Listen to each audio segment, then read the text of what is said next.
YS Jaganmohan Reddy గారి నాయకత్వంలో YSR Congress party 5 సంవత్సరాలు పరిపాలన చేసింది. ఈ 5 సంవత్సరాల్లో సంక్షేమం, అభివృద్ధి, ట్రాన్స్పరెన్సీ, ప్రజల యొక్క కొనుగోలు శక్తి, రెవెన్యూ ఆదాయం, మూలధనం పెట్టుబడి ఈ రంగాల్లో చాలా ట్రాన్స్పరెంట్గా పరిపాలన సాగింది. రాష్ట్రం అభివృద్ధి చెందింది. ఈ సంవత్సర కాలంలో చంద్రబాబు నాయుడు గారి పరిపాలన చూస్తే ఎవరికైనా బాధ కలిగేటటువంటి పరిస్థితి ఏర్పడతా ఉంది. చంద్రబాబు నాయుడు గారి ఎన్నికలకు ముందు అనేక రకాలైన మాటలు చెప్పారు. ఆదాయాలు సృష్టిస్తా అన్నాడు, సంపద సృష్టిస్తానన్నాడు.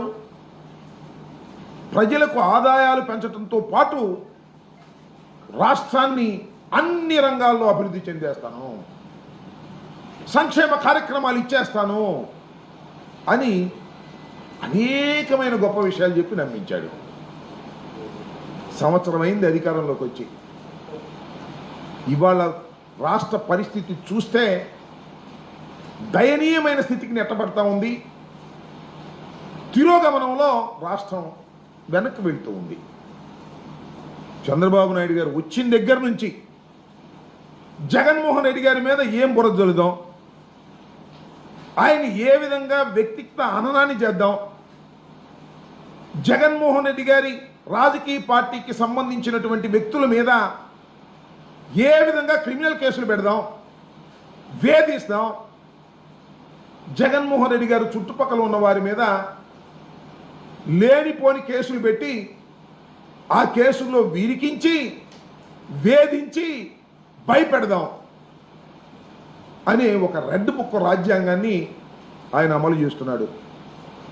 సమయం అంతా, శ్రమంతా, సామర్థ్యం అంతా చంద్రబాబు నాయుడు గారు దీని మీదే ఉపయోగిస్తున్నాడు తప్ప రాష్ట్రం అభివృద్ధి గురించి కానీ, సంక్షేమం గురించి కానీ, ప్రజల యొక్క బాగోగుల గురించి కానీ ఆలోచించే పరిస్థితే లేనటువంటి ఒక దౌర్భాగ్యమైనటువంటి పాలన చంద్రబాబు నాయుడు గారు కొనసాగించేటటువంటి కార్యక్రమం ఇవాళ చేస్తున్నాడు. ఇవాళ మనం చూస్తే ఎంత దుర్మార్గం అంటే, బాలాజీ గోవిందప్ప అరెస్ట్ చేశారు మైసూర్లో.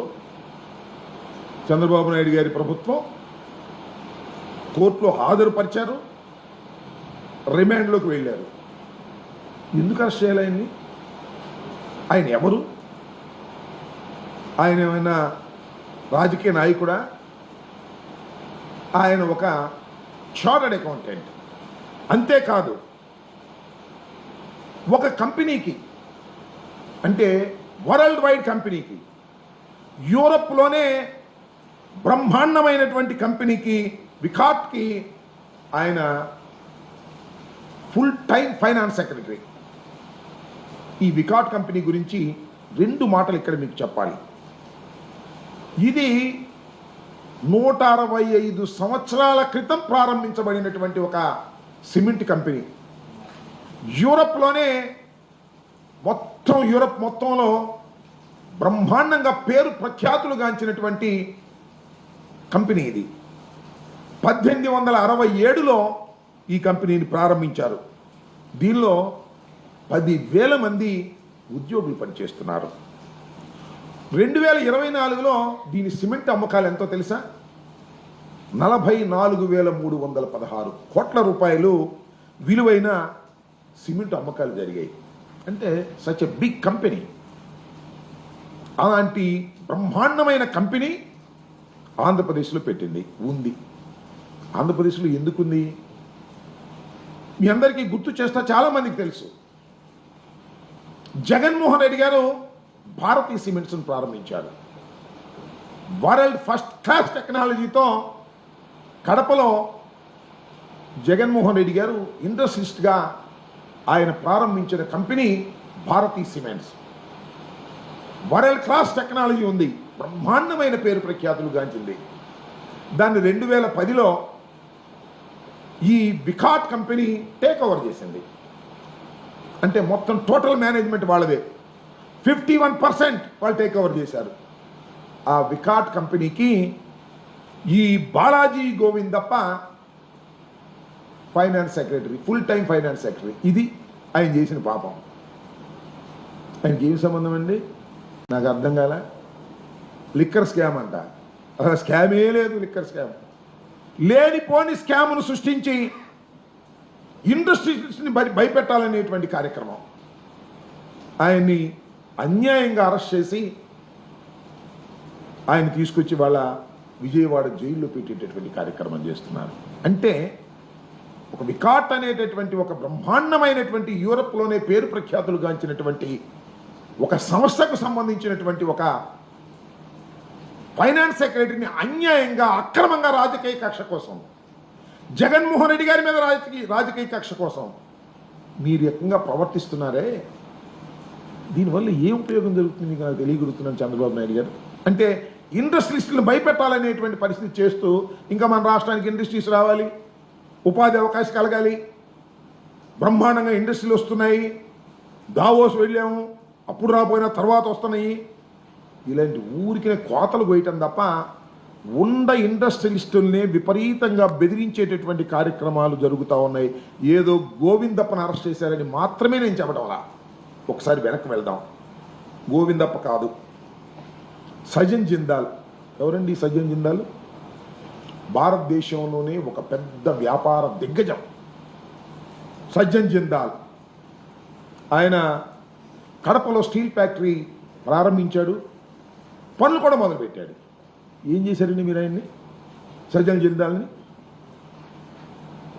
ఒక సెకండ్ గ్రేడ్ సినిమా ఆర్టిస్టు, ఆమె పేరేదో ఉంది, ఆమెని అడ్డం పెట్టుకొని ఆయన్ని ఏ రకంగా వేధించారో నేను ప్రత్యేకంగా చెప్పాల్సిన అవసరం లేదు. ఆమెను అడ్డం పెట్టుకొని కేసు పెట్టి ఆయన వేధించే కార్యక్రమం చేస్తే కడప నుంచి వెళ్ళిపోయాడు. ఆయన వెళ్ళి మహారాష్ట్రలో 3 లక్షల కోట్లతో పెట్టుబడులు పెట్టి ప్రారంభించాడు.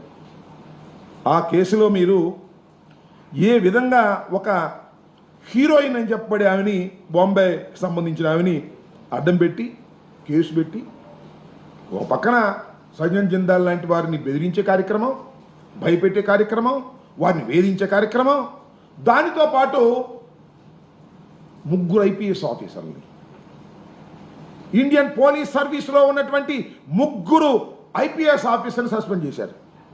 సరే, ఇద్దరు ఏదో వెళ్ళారు, బెయిల్ తెచ్చుకున్నారు, అది వేరే అంశం. కానీ ఒక IG ర్యాంకుకు సంబంధించినటువంటి అధికారి ఇవాళ కూడా జైల్లో ఉన్నాడు. ఎప్పుడు లేదు, భారతదేశ చరిత్రలోనే లేని విధంగా తీసుకెళ్లి మీరు ఆయన లోపల పెట్టి వేధించేటటువంటి కార్యక్రమం చేస్తున్నారు. ఒకవైపున వికాట్కు సంబంధించినటువంటి ఫైనాన్స్ సెక్రటరీని అరెస్ట్ చేస్తారు, సజ్జన్ జిందాల్ని లేనిపోని కేసులు పెట్టి వేధించి ఆయన ఇక్కడి నుంచి లేకోకుండా చేస్తారు. ఈ విధంగా ఇండస్ట్రియలిస్టుల మీద జగన్మోహన్ రెడ్డి గారి మీద కోపంతోనో, వైఎస్ఆర్ కాంగ్రెస్ పార్టీ మీద కోపంతోనో, మళ్ళా వైఎస్ఆర్ కాంగ్రెస్ పార్టీ అధికారంలోకి వస్తుందనే భయంతోనో మీరు ఇండస్ట్రియలిస్టుల మీద ఈ రకమైన దాడులు చేసేటటువంటి కార్యక్రమం చేస్తున్నారు. ఒక విధంగా కక్షపూరితంగా అలా చేస్తుంటే మీ కూటమి ఎమ్మెల్యేలు, కూటమి మంత్రులు ఇండస్ట్రియలిస్టుల మీద దాడులు చేసి డబ్బులు తీసుకునే కార్యక్రమం. చందాలు కాదు, చందాలు అయితే పర్లేదు, చందాలంటే వాళ్ళు ప్రేమతో ఇచ్చేయి. రౌడీ మావుళ్ళు. ఎంత దుర్మార్గం అండి. తాడిపత్రిలో అల్ట్రాటెక్ సిమెంట్ పరిశ్రమ ఉంది, అందరికీ తెలుసు. ఏం జరుగుతుంది?